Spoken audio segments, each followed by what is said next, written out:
À Dieu soit toute la gloire. D'éternité en éternité, il règne, son règne n'a point de fin. Nous voulons le célébrer, nous voulons le magnifier, le louer, l'exalter parce qu'il est Dieu. Nous voulons reconnaître sa présence. Nous voulons reconnaître sa grâce. Et tous ses biens et hauts faits. Shalom, peuple béni de Dieu. Shalom à vous tous qui êtes à l'écoute pour nous suivre pour ce 5e message sur la génération Gédéon. Alors, bien-aimés dans le Seigneur, la génération Gédéon. C'est le titre de notre message que nous sommes en train de dérouler depuis le lundi dernier. Oui, la génération Gédéon. La génération Gédéon. Et nous sommes reconnaissants pour tous ceux-là qui ont suivi ce message depuis le lundi. Aujourd'hui, donc, c'est le jour où nous allons clôturer avec cette série de messages. Ce message était un message par rapport à notre semaine de prière qui a commencé depuis le lundi et qui s'achève aujourd'hui. Donc, nous allons prier le Seigneur pour que Dieu puisse nous accompagner par sa grâce afin que nous puissions dérouler ce message. Oh, merci Jésus. Merci Seigneur. Nous te bénissons et te rendons grâce pour ton amour et pour ta fidélité. L'homme ne vivra pas de pain seulement, mais de toute parole qui sortira de ta bouche. Et nous croyons que tu as pour nous aujourd'hui des paroles de vie. Parle-nous Seigneur. Enseigne-nous et donne gloire à ton nom Jésus. Merci Père, à toi la gloire, l'honneur, la louange, la puissance et la magnificence. Au nom de Jésus-Christ de Nazareth. Amen. Alors, bien-aimés, nous avons dit tellement de choses sur la génération Gédéon. Nous voulons donc conclure aujourd'hui avec la victoire finale, la victoire de Gédéon sur Madian. Nous sommes dans le livre de Juges. Juges, chapitre 7. Gédéon maintenant a les 300 hommes, les 300 combattants avec qui il va délivrer Israël de la main de Madian. Alors, voyons comment est-ce qu'ils vont aller à la guerre. Quels sont les instruments, les armes que Gédéon et ses 300 hommes vont utiliser pour aller au combat. Dans Juges, chapitre 7, la Bible nous dit au verset 16, « Il, Gédéon,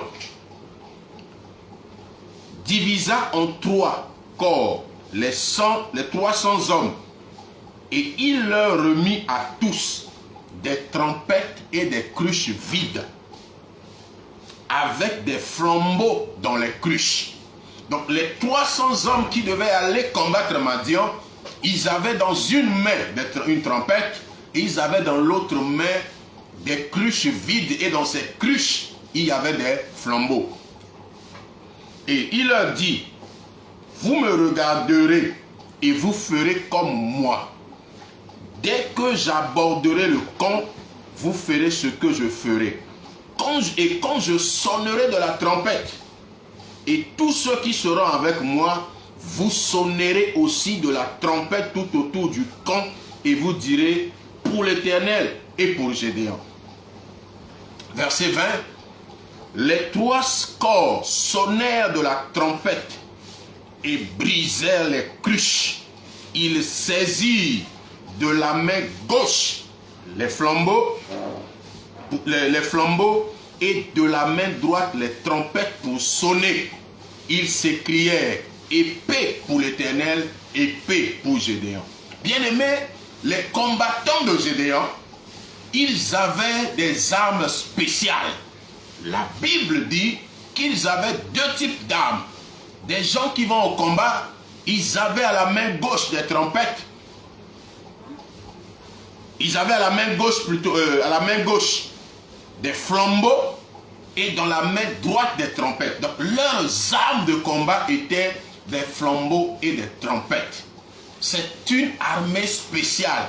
Une armée qui combattait avec les moyens du ciel et non les moyens humains. pour des gens qui vont pour combattre une armée, combattre des armées. Il y avait l'armée de Madian, il y avait l'armée d'Amalek, il y avait l'armée des fils d'Orient. Pour des gens qui vont combattre des armées, il fallait avoir des armes. Mais ils sont allés avec des armes non conventionnelles. Ce n'étaient pas des armes de guerre. Ils y sont allés avec des trompettes et avec des flambeaux. Bien-aimés, la génération Gédéon, c'est une génération qui combat avec les armes de Dieu et non avec les armes des hommes. S'il fallait combattre avec les armes des hommes, cette génération ne devrait pas aller avec des flambeaux et des trompettes. Il devait avoir des chars, des armes de guerre, de l'artillerie lourde pour aller faire la guerre. Mais cette armée était allée avec des armes spéciales. Je veux dire à quelqu'un, le moyen que Dieu veut utiliser pour t'amener à avoir la victoire sur tes ennemis, le moyen que Dieu veut utiliser pour te donner la victoire dans les combats que tu traverses, ne sont pas les moyens humains. Ce ne sont pas des armes humaines. Les armes de Dieu sont des armes spéciales. Chrétien, écoute-moi. Toi qui es dans le suivisme, tu veux faire comme tout le monde. Tu veux combattre à la va-vite, combattre à volo. Dieu te dit ce matin, Dieu a des armes spéciales pour des combats spéciaux. Alors, les armes des combattants de Gédéon, nous allons voir la première arme. Ils avaient des flambeaux. Bien aimés, les flambeaux étaient allumés. Le flambeau allumé nous parle de Christ comme étant la lumière du monde. Nous ne pouvons pas combattre le monde. Nous ne pouvons pas combattre et avoir la victoire dans le monde si nous n'avons pas avec nous Christ comme la lumière du monde. Bien aimés, nous devons nous appuyer sur Christ. La Bible dit que le Fils de l'homme a paru afin de détruire les œuvres du diable. Il est la seule personne capable de détruire les œuvres du diable. Nous ne pouvons pas aller combattre le diable. Nous ne pouvons pas détruire les armes, les œuvres du diable. Détruire les œuvres des démons, des sorciers, sont allés avec Christ, qui est la lumière du monde et qui est celui qui a vaincu le monde. Jésus a dit, vous aurez des tribulations dans le monde, mais prenez courage, car j'ai vaincu le monde. Si nous voulons vaincre le monde, si nous voulons avoir la victoire sur le monde, si nous voulons avoir la victoire sur le péché, si nous voulons avoir la victoire sur les démons, sur les sorciers, sur les œuvres des ténèbres, nous devons aller avec Christ. Bien-aimé, est-ce que tu es en Christ? Beaucoup de gens sont des suiveurs, beaucoup de gens sont des fréquenteurs d'église, beaucoup de gens vont à l'église, mais ils n'ont pas Christ. Ce n'est pas l'église qui est la chose. Le plus important, c'est d'avoir Christ. Les hommes de Gédéon, ils étaient en petit nombre pour combattre des armées, mais ils avaient l'assurance parce qu'ils avaient des flambeaux allumés. Les flambeaux allumés, donc comme je le disais, parlent de Christ comme étant la lumière du monde. Si la lumière est avec nous, la lumière va éclairer les ténèbres. Aucun homme des ténèbres ne peut résister face à la lumière. C'est pourquoi le monde a besoin de Christ. Le monde a besoin des enfants de Dieu qui apportent Christ. Les flambeaux allumés parlent aussi du témoignage. Bien-aimés, en Christ, nous devons témoigner. La Bible dit qu'ils l'ont vaincu à cause du sang de l'agneau et à cause de la parole de leur témoignage. Bien-aimé, quel est ton témoignage?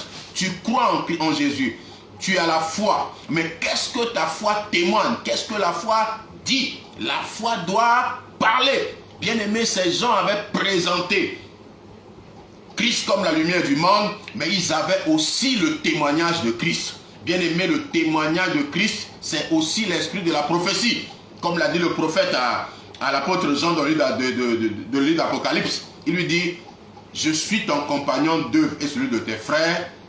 Adore Jésus, car le témoignage de Jésus est l'esprit de la prophétie. Si nous voulons avoir la victoire, nous devons avoir Christ comme la lumière du monde et nous devons avoir le témoignage de Christ. Si tu crois, parle. Paul dit, comme nous avons le même esprit de foi qui est exprimé dans cette parole de l'Écriture, j'ai cru, c'est pourquoi j'ai parlé. Nous aussi, nous croyons, c'est pourquoi nous parlons. Si tu crois en la victoire sur le monde des ténèbres, la victoire sur les œuvres du diable, tu dois témoigner, tu dois parler, tu dois annoncer, tu dois proclamer ce que Christ a fait, ce que Christ est. Le monde a besoin de Christ. Le monde a besoin d'être éclairé. C'est pourquoi Dieu cherche des hommes et des femmes qui vont témoigner au monde ce que Christ est et ce que Christ a fait. Les hommes de Gédéon sont allés donc avec premièrement des flambeaux.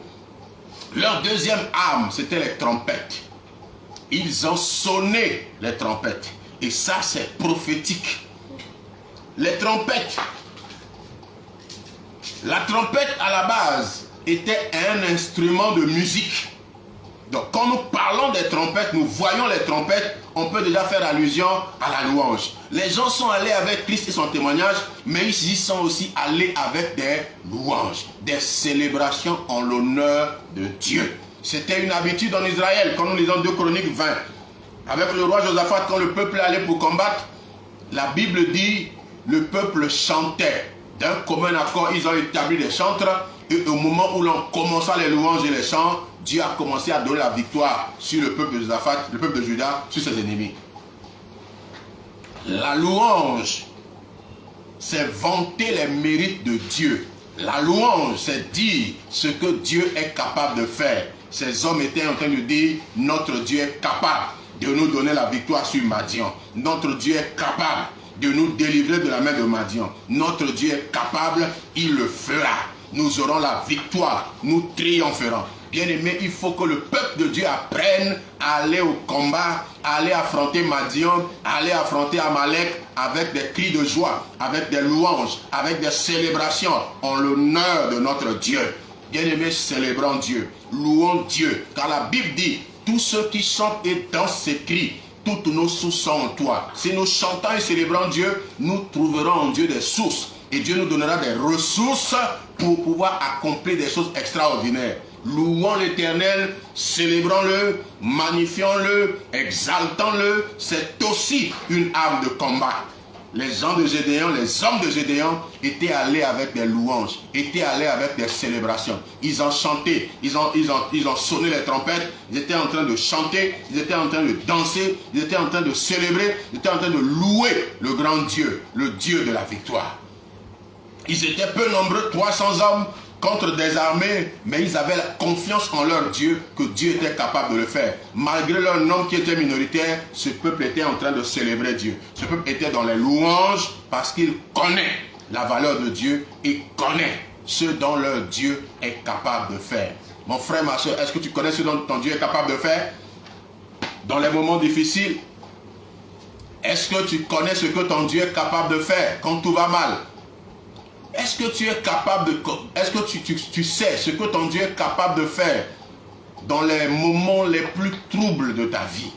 Bien-aimé, Dieu est capable.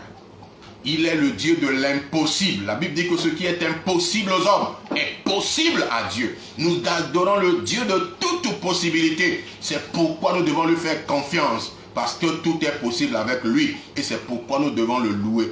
Nous devons le célébrer. Nous devons le magnifier, nous devons l'exalter. Les hommes de Gédéon sont allés avec l'arme puissante qui est la louange. Ils sont allés au combat avec la louange. Alors que l'ennemi avait des armes, les hommes de Gédéon sont allés avec les armes de Dieu. Et l'une de ces armes était la louange. Les trompettes. Nous continuons à en parler. Alors il y a quelque chose de prophétique derrière les trompettes. Vous savez, en Israël, quand Dieu a établi les fêtes, les 7 fêtes de l'Éternel, la première fête était la fête de la Pâque, qui était célébrée avec 2 autres fêtes, la fête des pains sans levain et la fête des prémices. Quand nous célébrons la Pâque, nous la célébrons avec la fête des pains sans levain et la fête des prémices. La deuxième fête, c'est la fête de la Pentecôte. Et la Pentecôte ou la fête des semaines ou encore la fête de la récolte était célébrée seule. Ensuite vient une troisième célébration qu'on appelle la fête des tabernacles. À cette fête, les tabernacles étaient associés à 2 autres fêtes. Il y avait la fête du jour de l'expiation et il y avait la fête des trompettes. Nous parlons des trompettes, donc prophétiquement les trompettes nous amènent à la célébration de la fête des tabernacles.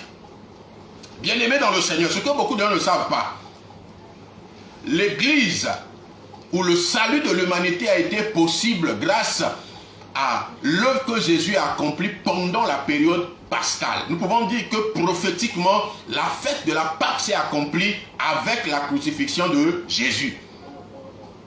Jésus est ressuscité le premier jour qui correspondait au jour des prémices pour nous montrer que nous devons vivre en nouveauté de vie. Nous étions morts, mais nous sommes ressuscités et on peut vivre en nouveauté de vie. Donc l'œuvre du salut a été accomplie par la Pâque.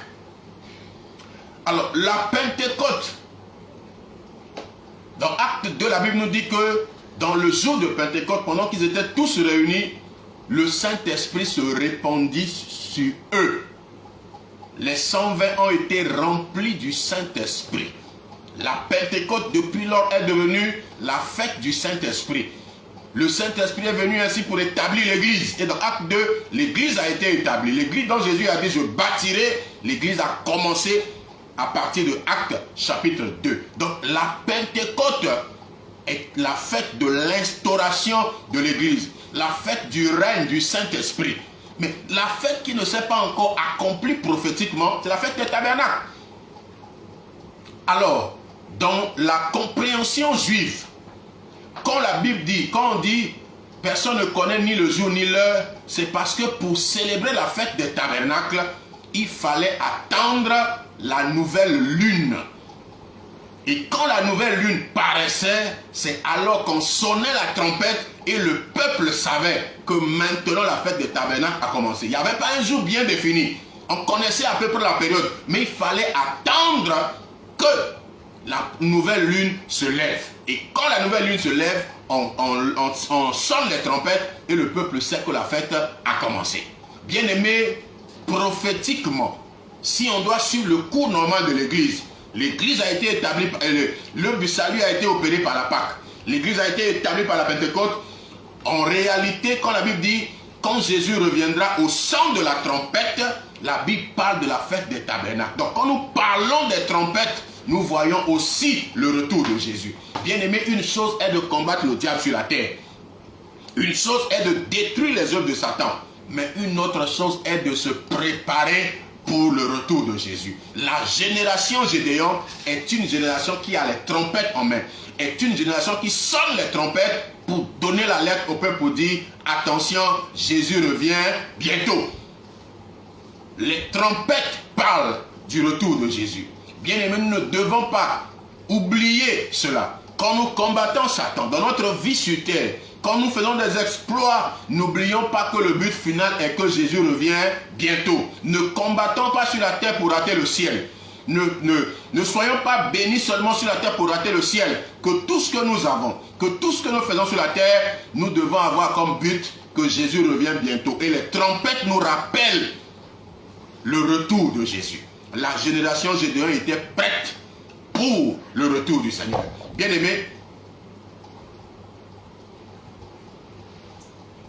dans le Seigneur, nous devons nous préparer pour le retour de Jésus. Jésus revient bientôt. Donc voilà les armes que la génération Gédéon a utilisées pour aller battre Madian.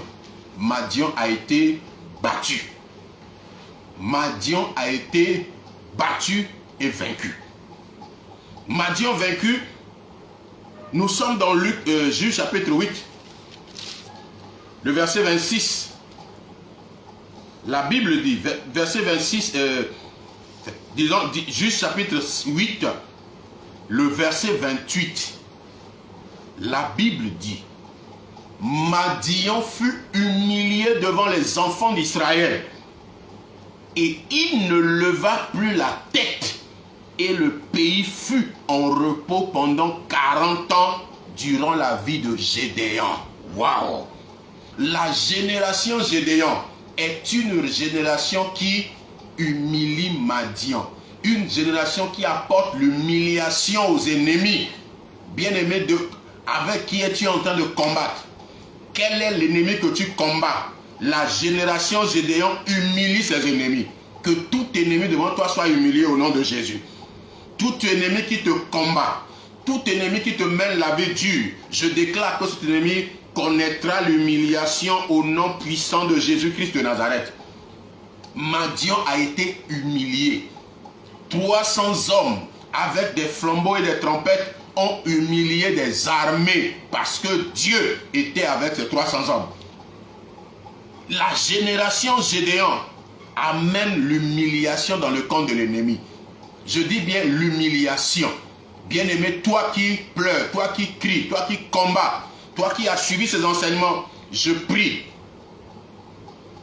que Dieu étende sa main et que tes ennemis soient humiliés. Je dis bien sois humilié. Sois humilié au nom puissant de Jésus. La Bible dit que Madian ne leva plus la tête.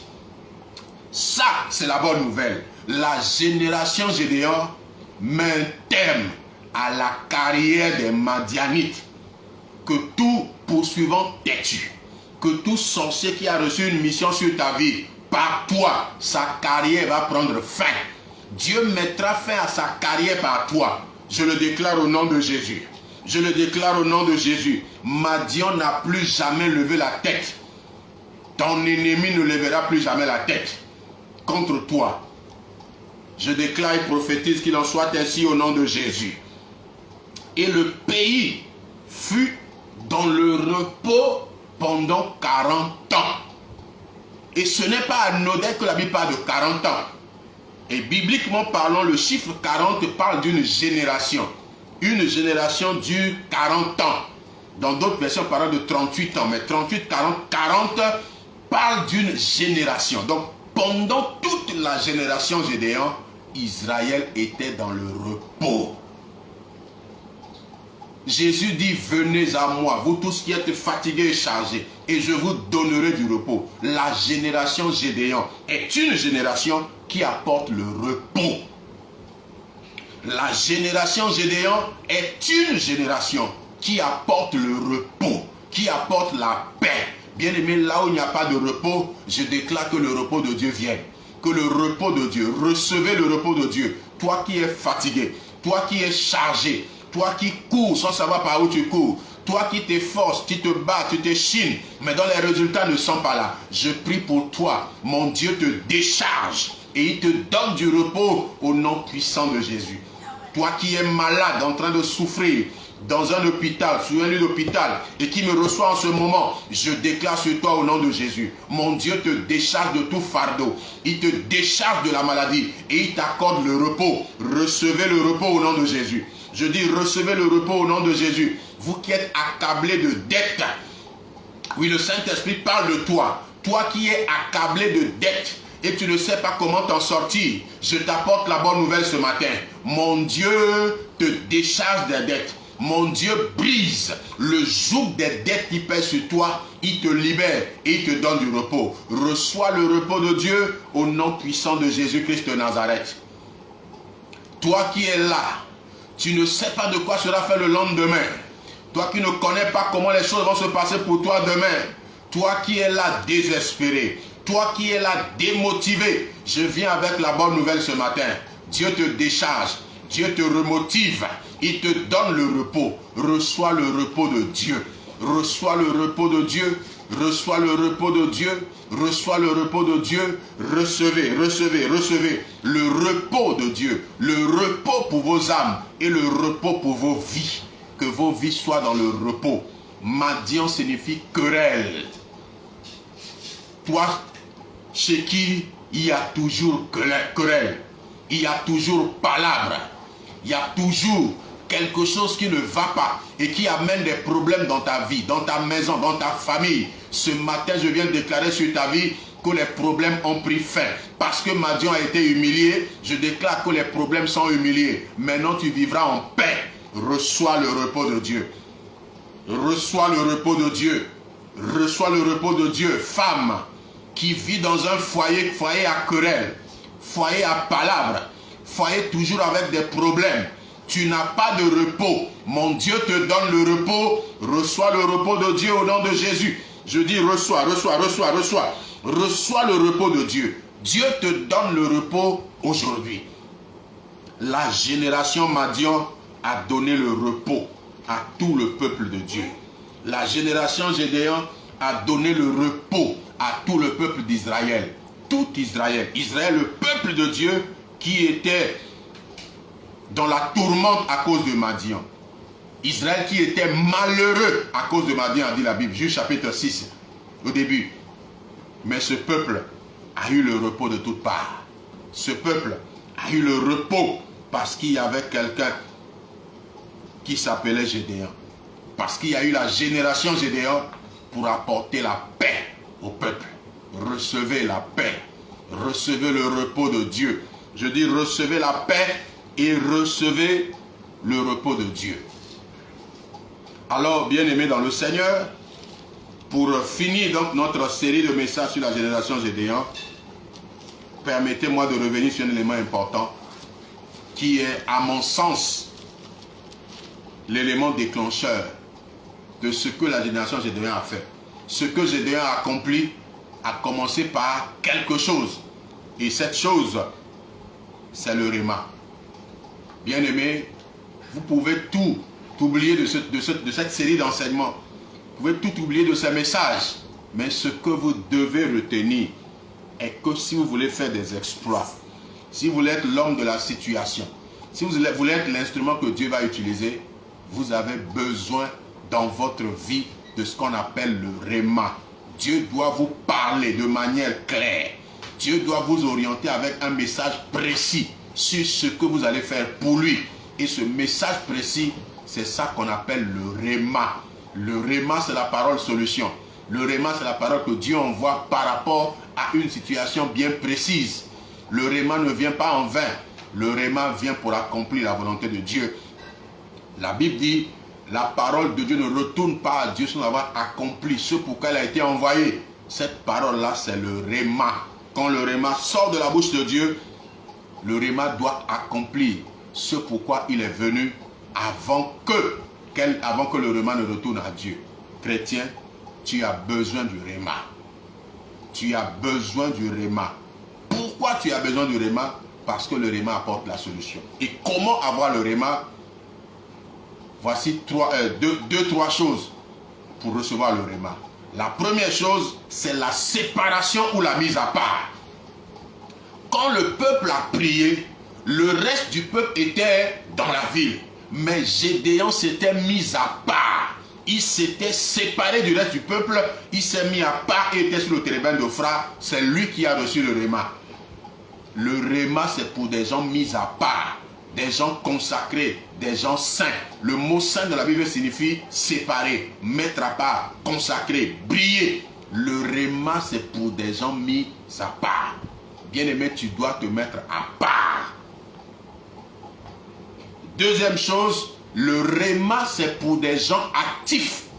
Dieu ne parle pas aux gens passifs. Dieu ne parle pas aux dormeurs. Dieu parle aux travailleurs. Dieu parle à des gens qui sont actifs dans son œuvre. Voyez, lisez bien la Bible.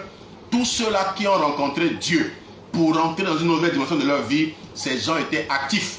Saül a reçu l'onction lorsqu'il était actif. Il avait commencé à marcher depuis 3 jours à la recherche des ânesses de son père. C'est quand Saül a quitté chez son père que Dieu a parlé à Samuel pour dire « Demain je t'enverrai un homme ». Aussi longtemps que Saül est resté dans la maison de son père, il n'y avait pas de prophétie pour lui. Mais quand il s'est mis en marche, la séparation, quand il s'est mis en marche, c'est alors que Dieu a dit au prophète « Demain je t'enverrai un homme ».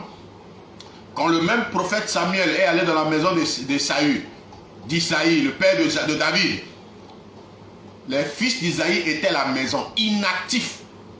L'onction a tourné. Samuel dit, celui que le veut prendre n'est pas ici. Mais celui qui était actif, David, il était au champ avec les brebis. Dieu dit, c'est lui qu'on a fait venir, et il a été oint. L'onction de Dieu n'est pas pour les paresseux. L'onction est pour les bosseurs, pour le travailleur. Nous devons être actifs dans la moisson. Nous devons être actifs dans l'œuvre de Dieu pour que nous puissions recevoir le Réma, pour que nous puissions recevoir l'onction. David a reçu l'onction quand il était actif sur le champ de bataille. Les guerriers étaient là pendant 40 jours, inactifs, impuissants. Mais David étant actif, la séparation, il a quitté les brebis et s'est retrouvé sur le champ de bataille. C'est alors qu'il a tuer Goliath. Il est rentré dans l'histoire. Abraham, pour que la promesse s'accomplisse, Dieu lui dit, va-t'en de ton pays, vers un pays que je te montrerai. C'est le principe de la séparation. Bien-aimés, apprenons à nous séparer. Apprenons à nous mettre à part. C'est le prix à payer pour recevoir le Réma. Mettons-nous à part et soyons actifs. Ne soyons pas passifs. Ne soyons pas des gens oisifs dans la maison de Dieu. Soyons des gens actifs. Troisième chose, le Réma vient aussi de la prière. Actes chapitre 10. La Bible nous parle d'un homme qui s'appelait Corneille. Actes chapitre 10, le verset 1er. La Bible dit, il y avait à Césarée un homme nommé Corneille, centenier de la cohorte dite italienne. Cet homme était pieux et craignait beaucoup et craignait Dieu. Il était pieux et craignait Dieu avec toute sa maison. Il faisait beaucoup de monde au peuple et priait Dieu continuellement. Vers la 9e heure du jour, il vit clairement dans une vision un ange de Dieu qui entra chez lui et qui lui dit, Corneille. Corneille était un homme qui priait Dieu continuellement. La prière continuelle, la prière assidue a amené le Réma dans la maison de Corneille. Un ange est venu chez lui à la 6e heure du jour, qui correspond à 15 heures, en plein jour. Un ange est venu et lui a donné le Réma de faire venir Pierre. Et quand Pierre est venu, la Pentecôte s'est passée à nouveau dans la maison de Corneille. Bien-aimés, nous avons besoin du Réma, mais il faut au moins 3 choses pour que le Réma vienne. La première, c'est la séparation. La deuxième, nous devons être actifs. Et la troisième chose, nous devons prier. Que Dieu bénisse sa parole et que Dieu vous bénisse. Au nom de Jésus, Shalom. Ah! 26 minutes.